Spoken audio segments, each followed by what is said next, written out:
हमारे साथ जुड़ गए हैं। और सुमित, शुरुआत की जाए फिर बिग बॉय पावर ग्रिड के साथ ही, बताइए परफॉर्मेंस कैसी रही? तो पहले पावर ग्रिड के नतीजे थोड़ा सा मिस आप मान के चल सकते हैं पावर ग्रिड में, कुछ आंकड़ों के लिहाज से अनुमान से थोड़ा नीचे।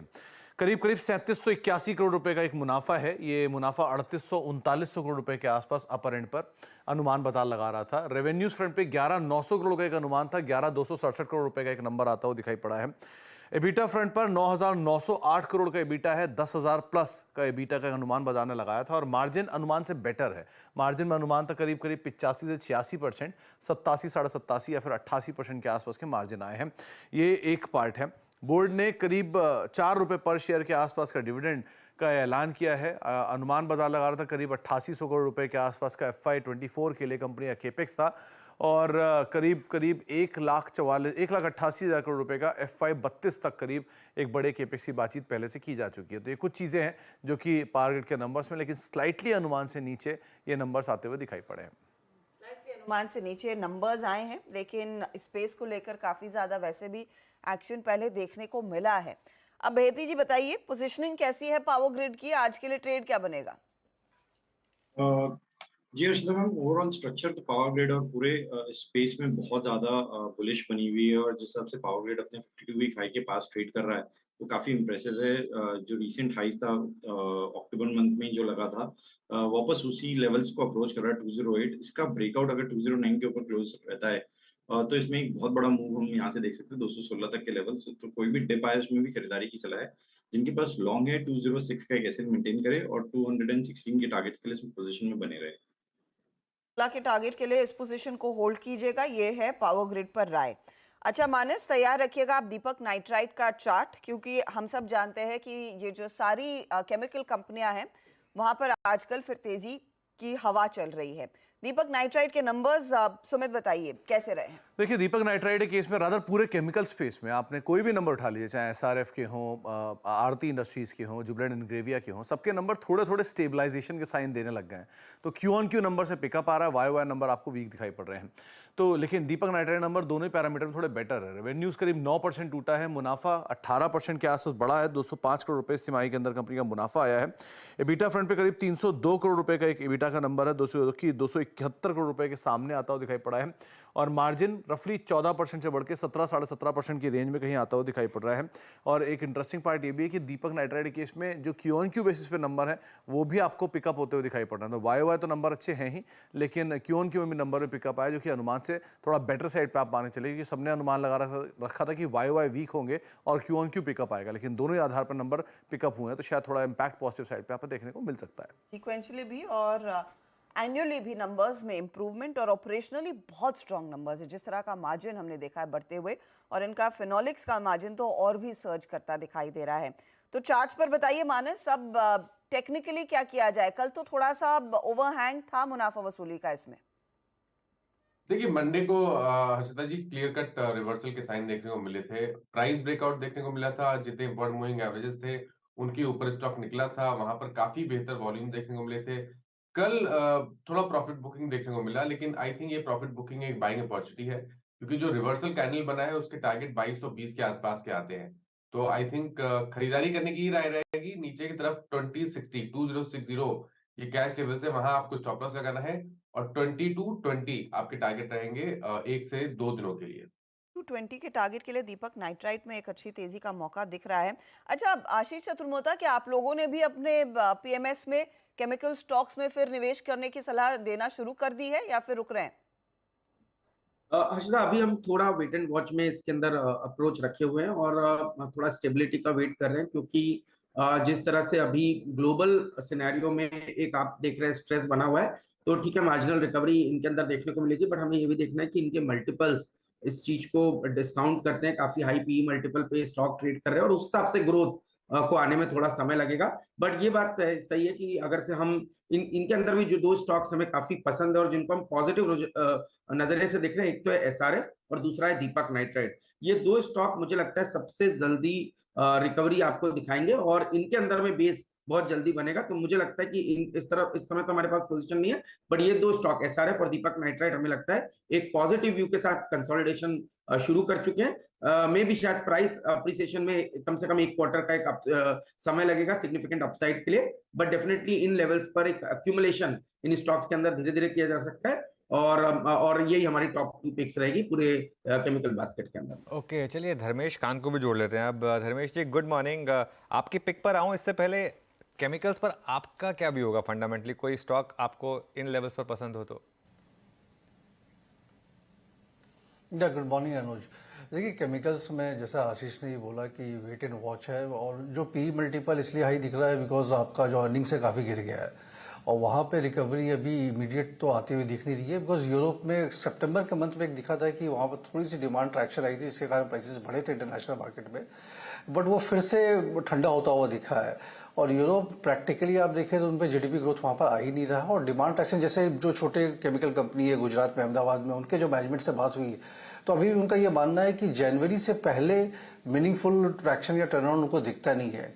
सो यहाँ पे अगर बहुत ही चेरी पिकिंग करना, और ये अगर आपकी मानसिकता तैयार है कि थोड़ा और गिरेगा तो लेंगे, तो मुझे लगता है दीपक नाइट्राइट, आरती एंड एसआरएफ, ये 3 में आप स्टैगर्ड मैनर में बाइंग कर सकते हैं, बट फुल ऑन जाने के लिए अभी सलाह है कि थोड़ी सी और रुक जाए, बिकॉज अगर इनकेस यूरोप में ऐसा लग रहा है स्लिप करता है तो तकलीफ थोड़ी और बढ़ेगी, संभावना उसकी ज्यादा है। ओके, तो थोड़ा सा संभल के चलना है, लेकिन हाँ, इंटरेस्टिंग अपॉर्चुनिटीज ढूंढ के रखिए, शायद अगले डिप पर खरीदारी का मौका मिले। धर्मेश जी, आज आपने हमारे लिए क्या टॉप कॉल तैयार किया है? देखिए, फॉर द डे 3-4 दिन के पर्सपेक्टिव से अभी से लेकर दिवाली के रनअप के लिए मुझे लगता है जाइडस लाइफ साइंसेज के नतीजे आए थे कल, नतीजे काफ़ी अच्छे थे। अगर यूएस का बिजनेस देखे तो वहाँ इनको काफ़ी अच्छा ट्रैक्शन मिला था, और ये एक काफ़ी निश फार्मा कंपनी है, जो मेन इनकी जो दवाइयाँ बिकती है वो कार्डियक से रिलेटेड बिकती है, रेस्पिरेटरी का बिकता है, पेन किलर्स ये बेचते हैं, और थोड़ा बहुत ऑप्थेल्मल भी है जो आई ड्रॉप्स में यूज होता है। तो लीवर के लिए इन्होंने एक स्पेसिफिक दवाई बनाया है जिसपे जो वहाँ पे जो चर्बी जमा हो जाती है उसको घटाया जाता है, जो कि नॉन एल्कोहलिक चर्बी जमा होती है उसको भी घटाने की इनके पास दवाई है। दैट्स अ स्पेशलिटी मेडिसिन जो इन्होंने बनाया। इनके मार्जिन्स भी काफ़ी इंप्रूव होते हुए नजर आए। मुझे लगता है कि जो रिसेंट प्राइस करेक्शन था पिछले 1-1.5 महीने में, उसके हिसाब से रिस्क रिवार्ड रेशियो काफ़ी एडवांटेजियस बनता है। 3-4 दिन के लिए अगर बाइंग करके ट्रेड करने के लिए अगर इसे लेना है तो 630 से 640 का टारगेट इस पर आता हुआ नजर आता है। ओके, तो जाइडस लाइफ में एक मौका 630 से 640 का, तो ये एक और टॉप कॉल की श्रेणी में आप जोड़ लीजिएगा जो फंडा कॉल है। लेकिन चलिए, कुछ और नंबर्स है जिस पर बातचीत करनी है। सुमित, वायदे में कमिंस और बाकी परफॉर्मर्स कौन से थे? देखिए, कमिंस के केस में पहले बाजार में बज़ भी था, एंटिसिपेशन था कि इनकी ग्लोबल जो पेरेंट है वो कुछ गाइडेंस को कट कर सकता है, लेकिन कमिंस के जो नंबर्स है वो बहुत मिले जुले साइड पे ही आपको दिखाई पड़ेंगे। 288 करोड़ का एक मुनाफे का अनुमान था, 329 करोड़ का नंबर आया है। रेवेन्यू फ्रंट पर करीब 6 जो रेवेन्यू का नंबर है उसमें 1899 करोड़ का एक नंबर आता हुआ दिखाई पड़ा है, जो कि अनुमान था 2074 करोड़ रुपए के आसपास का, तो वहाँ पर थोड़ा सा मिस है। एबिटा फ्रंट पे 294 करोड़ रुपए का एक एबिटा का नंबर आया, जो कि मोर और लेस 317 करोड़ का एक अनुमान था, तो वहाँ पर भी स्लाइटली मिस है। और मार्जिन जो अनुमान था 15.3% का, वो 15.5% के आसपास आया, तो स्लाइटली रेवेन्यूज फ्रंट पर मिस है, एबिटा फ्रंट पर मिस है। मार्जिन ऑब्वियसली आता है और डिनोमिनेटर की वजह से थोड़ा बदलाव है, लेकिन आप इसको वीक साइड पर या फिर मिस साइड पर मानकर चल सकते हैं थोड़ा सा। इसके अलावा कुछ और एफ&ओ के स्टॉक्स की अगर बात की जाए तो श्री सीमेंट, जहां पर मुनाफा 491 करोड़ रुपए आया है, 453 करोड़ रुपए का एक अनुमान बाजार लगाकर चल रहा था, उससे बेटर साइड पर है। रेवेन्यूज फ्रंट पर करीब 4584 करोड़ रुपए का एक नंबर आया, जो कि 4488 करोड़ का एक अनुमान था, तो यहाँ पर भी बेटर है अनुमान से। एबिटा फ्रंट पर 870 करोड़ का नंबर है, 874 करोड़ का अनुमान था, तो अनुमान के आसपास एबिटा आया है। और मार्जिन भी करीब 19.65% का अनुमान था और 19% का नंबर देखने को मिला है। वाई बेसिस पे नंबर वैसे भी आपको पिकअप दिखाई पड़ेंगे, क्यों सीजनल नहीं था तो थोड़ा इंपैक्ट वहां पर है भी। अपोलो टायर बेहतरीन नंबर यहाँ पर आए हैं, करीब 473 करोड़ रुपए का एक मुनाफे का नंबर है। रेवेन्यू 6280 करोड़, एबिटा फ्रंट पर 1160 करोड़ रुपए का एबिटा और मार्जिन 18.5% पोस्ट किए हैं। टायर स्पेस वैसे भी सबके नंबर अच्छे आए हैं, तो एक और उसी श्रेणी में अच्छे नंबर इनकी तरफ से भी हैं। IRCTC जहां पर मुनाफा 30% करीब बढ़ा है, 295 करोड़ रुपए का एक मुनाफे का नंबर है, 995 करोड़ रुपए का एक रेवेन्यू का नंबर, 23.5% की बढ़त यहाँ पर भी है। एबिटा फ्रंट पर 20% के आसपास की बढ़त, 366 करोड़ रुपए और मार्जिन स्लाइटली मिस है, 36% के आसपास एक मार्जिन का नंबर है, जो कि 37% के सामने आता हुआ दिखाई पड़ा है। मार्जिन उल्टा है, 37 से घटकर 36% की रेंज में आता हुआ दिखाई पड़ा है। हालांकि इनका जो इंटरनेट टिकटिंग रेवेन्यू है वो 9% बढ़ा है, 327 करोड़ रुपए का एक नंबर वहां पर आता हुआ दिखाई पड़ा है। तो IRCTC अदरवाइज नंबर बेटर है, स्लाइटली बस मार्जिन में आप इसे मिस मान सकते हैं, लेकिन बाकी अपोलो के नंबर बेटर हैं, श्री के नंबर बेटर हैं, और थोड़ा सा मिस आपको कमेंट्स में दिखाई पड़ेगा। तो ये इनफैक्ट वो वायदे बाजार के नंबर्स रहे। इनमें से सचिन, कमिंस एक ट्रेड जो आपने काफी समय से ट्रैक किया हुआ है, अब चार्टिकली बताइए आज के लिए क्या पोजीशनिंग है, क्योंकि कमिंस के केस में भी मार्जिन्स बीट और बहुत तगड़ा बीट देखने को मिला है। मार्जिन्स में रेवेन्यू वीक है, हालांकि प्रॉफिटेबिलिटी बढ़ी है। हर्षिता, डेफिनेटली यहाँ पर थोड़ी सी वीकनेस ही नजर आ रही है। इनफैक्ट अगर हम पिछले 3 महीनों का डेटा देखें तो लगातार 1740 1750 इस पर्टिकुलर रेंज में काफी सप्लाई प्रेशर इस पर्टिकुलर काउंटर को नजर आ रहा था। एंड हाल फिलहाल में भी जिस तरीके से वापस एक रिबाउंड हुआ था, एक वापस अटेम्प्ट हुआ था अपने 20-डे वीकली एक्सपोनेंशियल मूविंग एवरेज के ऊपर की चाल बनाने की, बट कहीं जाकर वो भी वापस अटेम्प्ट फेल हो चुका है। एंड मुझे लग रहा है अगर 1680 का लेवल टूट जाता है आज के सत्र में तो काफी बड़ा डिक्लाइन इस पर्टिकुलर स्टॉक में नजर आ सकता है। कॉन्फिडेंट राइटिंग 1600 लेवल के आसपास ही है, तो मुझे लग रहा है नियर टर्म बेस भी कहीं जाकर वहीं पर प्लेस्ड है। इमीडिएट बेसिस पे अगर किसी की लॉन्ग पोजीशन है तो मुझे लग रहा है एग्जिट करनी चाहिए। एंड ऑन द कॉन्ट्ररी अगर 1680 टूट जाता है तो थोड़े से लॉन्ग शॉर्ट पोजीशंस अग्रेसिवली लेने में कोई हर्ज नहीं है। स्टॉप लॉस आप यहाँ से लगभग अराउंड 1695 पे लगाएं। ओके, तो ये फिलहाल आपके लिए कमेंट्स पर एक व्यू साफ है, लेकिन कैश मार्केट की भी लिस्ट लंबी है। सुमन बताइए क्या स्ट्राइक कर रहा है? देखिए, कैश मार्केट में क्योंकि इतने सारे नंबर थे तो सबको एक साथ फिट करना थोड़ा मुश्किल था, तो कुछ कैटेगरीज में नंबर्स को बांटा है। वो कैटेगरीज आपके सामने एक एक करके आ जाएंगी। सबसे पहले सबसे अच्छे नंबर्स जो हैं वो आप देख लीजिए एक साथ, जिसमें सेंट गोबेन के नंबर अच्छे आए हैं। 12-12.5% के आसपास आय बढ़ी है, 34% के आसपास मुनाफा है। तो एक गुड साइड के नंबर्स आप एक साथ सूची में देखेंगे, जिसमें सेंट गोबेन अच्छे नंबर्स की कैटेगरी में। स्नाइडर इलेक्ट्रिक 18% करीब आय बढ़ी है, मुनाफा 5 गुना बढ़ा है इनका। किम्स के नंबर में हालांकि आपको मुनाफे में डिक्लाइन जरूर दिखाई पड़ रहा है 16% के आसपास, लेकिन क्यू बेसिस पे इनके नंबर्स में एक अच्छा पिकअप आता हुआ दिखाई पड़ा है। इसके अलावा कुछ और गुड में अगर आप देखें, बलरामपुर चीनी नंबर्स में इनके अच्छे नंबर भी हैं, प्लस यहाँ पर एक पिकअप इनकी कमेंट्री में भी आया है। 38% के आसपास आय बढ़ी है और मुनाफे के अंदर भी एक अच्छा नंबर देखने को मिला है। और प्रिंस पाइप, इसके नंबर भी अच्छे हैं। इनफैक्ट पाइप स्पेस में ज़्यादातर सभी कंपनियों के नंबर अच्छे आ रहे हैं, तो इनके नंबर अच्छे हैं। 3% के आसपास कंपनी की आय बढ़ी है, मुनाफा 22 करोड़ रुपए के आसपास मेंशन किया कंपनी ने, तो ये बेहतर साइड पर नंबर आप मान के चल सकते हैं।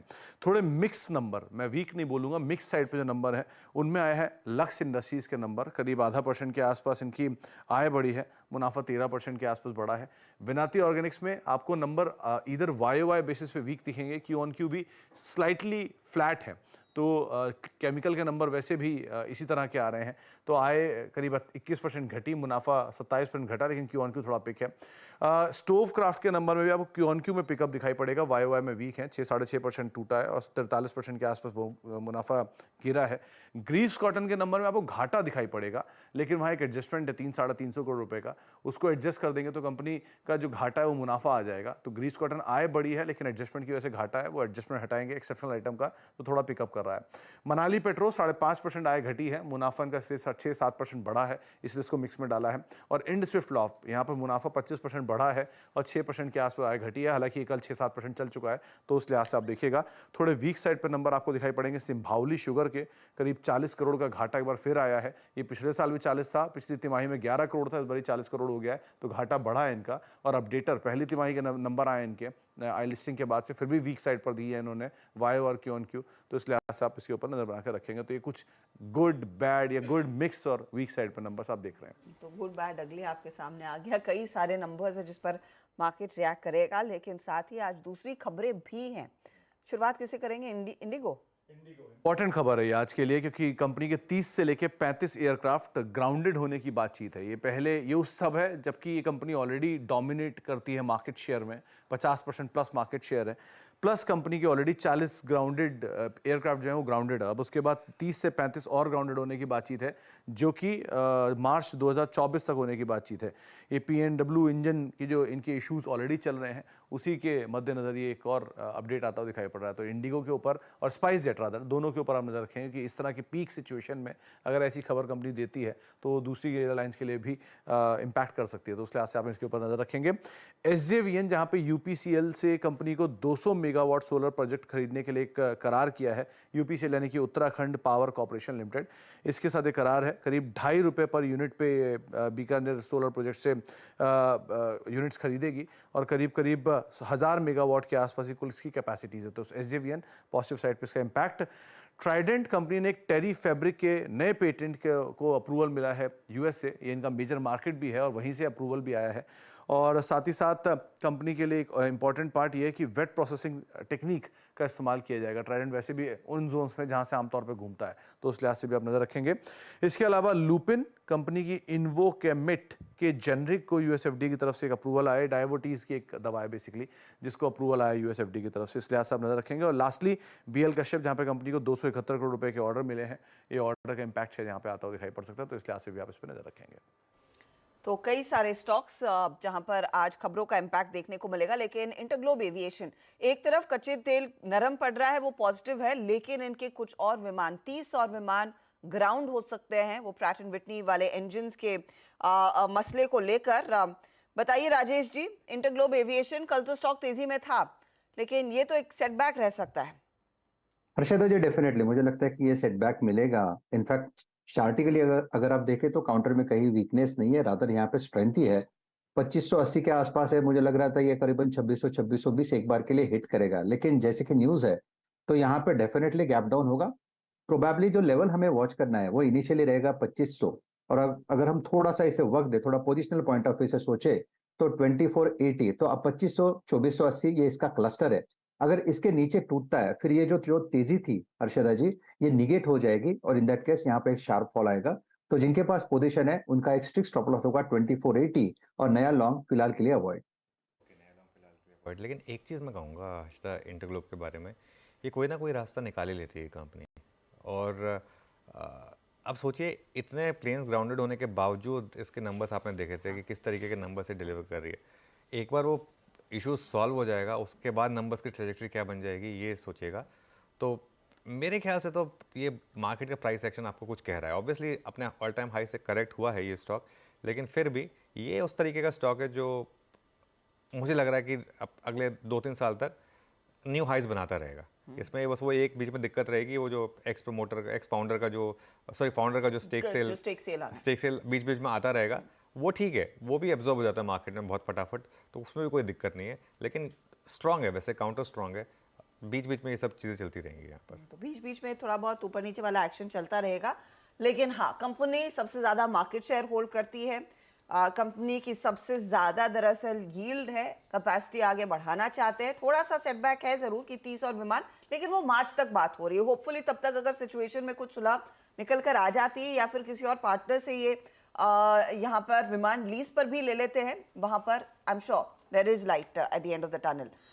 कुछ और स्टॉक्स जिनकी हमने चर्चा करनी है, जहाँ पर काफ़ी एक्शन देखने की उम्मीद जताई जा रही है। एक पॉकेट टायर स्पेस, धर्मेश जी, हमने जेके के देखे नतीजे, सीएट का परफॉर्मेंस देखा, आज अपोलो टायर का परफॉर्मेंस देखा। एक तरफा बहुत बढ़िया नंबर्स, बहुत अच्छा मार्जिन प्ले देखने को मिल रहा है। क्या ये एक पॉकेट है ऑटो एंसिलरीज में जहां पर इस समय नई पोजीशंस अभी भी ली जा सकती हैं? जी हर्षिता, बिल्कुल ली जा सकती है, बिकॉज जो नंबर्स आए हैं काफ़ी स्ट्रांग आए हैं। और जो बेस्ट पार्ट ये है कि जो रबर प्राइसेस इंटरनेशनल मार्केट में उसमें कोई खास इजाफा हुआ नहीं है, तो मोर और लेस वो स्टेबल एक रेंज बाउंड मूवमेंट में ट्रेडिंग कर रहे हैं। और इसका एक कारण ये भी है कि इंटरनेशनल मार्केट में जो व्हीकल सेल्स है, चाहे वो यूएस का हो, यूरोप का हो या फिर अदर इमर्जिंग मार्केट में हो, वहाँ खास तेजी नहीं हुई है। जो तेजी आने वाली हो, एक्सपेक्टेड तेजी है, वो अपने मार्केट में है, जो कि हम लोग मंथ ऑन मंथ नंबर्स पे देख रहे हैं। तो यहाँ पर ओईएम और रिप्लेसमेंट दोनों मार्केट में काफ़ी अच्छा ट्रैक्शन है। ग्राउंड लेवल पर डीलर चेक करें तो वहाँ पर भी वो जो बता रहे हैं कि टायरों को सेल्स की रिप्लेसमेंट मार्केट की बिक्री काफ़ी अच्छी बढ़ी है, और नॉर्मली फेस्टिव सीजन में ऐसा रहता है। तो मुझे लगता है ये जो ट्रैक्शन है, मार्जिन तो इनके मेंटेन हो जाएंगे नेक्स्ट क्वार्टर के लिए भी। Q3 तो डेफिनेटली मार्जिन मेंटेन होंगे, और Q4 देखना पड़ेगा, because and of the day commodity play है, प्राइसिंग का कैसा चलता है। और जो अपसाइड की वैल्यूएशन के हिसाब से तो ये हमेशा से थोड़े एक्सपेंसिव ट्रेड किए हैं, वो करते रहेंगे, बट गोइंग फॉरवर्ड मुझे लगता है 10-15% की अपसाइड की और गुंजाइश है। बेस्ट टॉपिक इस स्पेस में सीएट, जेके एंड अपोलो की बात करें तो मुझे अपोलो टायर्स में काफ़ी अच्छा अट्रैक्शन लगता है। ये एक महीना पहले भी मैंने आपके चैनल पर रिकमेंड किया था, उसके साथ कायम है एंड अराउंड एटलीस्ट 15-20% के आसपास का अपसाइड ट्रैक्शन मिलना चाहिए 2-3 महीने के होल्डिंग के हिसाब से। ओके, चलिए अब एक काम करते हैं, दिवाली पिक्स भी ले लेते हैं और आज हम लेंगे दिवाली पिक्स सचिन से और आशीष चतुर्मोहता से। सचिन, पहले आपसे ले लेते हैं आपकी दिवाली पिक। अनुज जी, मुझे लग रहा है यहाँ पर प्रिज्म जॉनसन का जो स्ट्रक्चर है काफी इंटरेस्टिंग रहा है। इनफैक्ट सारे सीमेंट पैक्स में अगर हम ईयर ऑन ईयर परफॉर्मेंस देखें तो I think one of the top gainers रहा है इस पर्टिकुलर साल के लिए। एंड जिस तरीके से मंथली चार्ट पे एक ब्रेकआउट है अपने कप एंड हैंडल फॉर्मेशन से, मुझे लग रहा है ये जो तेजी नजर आ रही है वो लगातार चलते ही रहनी चाहिए। ऑन द हायर साइड लगभग एक्सपेक्टेशन यही होगी कि 205 के आसपास के स्विंग्स बने एंड स्टॉप लॉस आप 126 पे लगाए on a weekly closing basis. जिस प्राइस पे अभी फिलहाल कोट कर रहा है, मुझे लग रहा है थोड़े से अगर डिक्लाइंस मिलते भी है तो 135 के आसपास एक काफी अच्छा डिपेंडेबल सपोर्ट है। So buy on declines, accumulate on declines की रणनीति यहाँ पर मैं सुझाऊंगा।